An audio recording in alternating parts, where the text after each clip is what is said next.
एक सेठ और सेठानी रोज सत्संग में जाते थे।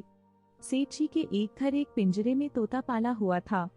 तोता एक दिन पूछता है कि सेठ जी, आप रोज कहाँ जाते हैं?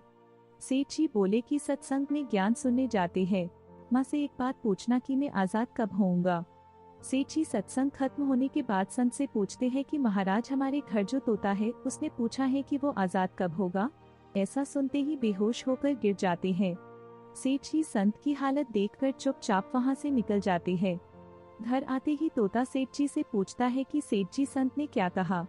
सेठ जी कहते हैं कि तेरी किस्मत ही खराब है, जो तेरी आजादी का पूछते ही वो बेहोश हो गए। सेठ जी सत्संग में जाने लगते हैं, तब तोता पिंजरे में जानबूझकर बेहोश होकर गिर जाता है।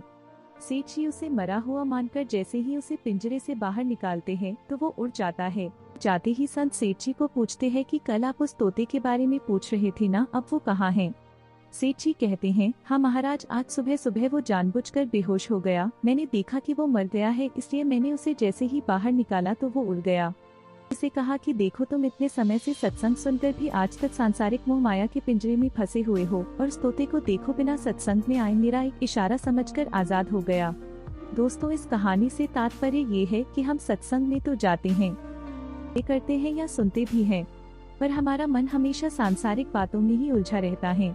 सत्संग में भी हम सिर्फ उन बातों को पसंद करते हैं जिसमें हमारा स्वार्थ सिद्ध होता है, जबकि सत्संग जाकर हमें सत्य को स्वीकार कर सभी बातों को महत्व देना चाहिए, और जिस असत्य, झूठ और अहंकार को हम धारण किए हुए हैं, उसे साहस के साथ मन से उतारकर सत्य को स्वीकार करना चाहिए।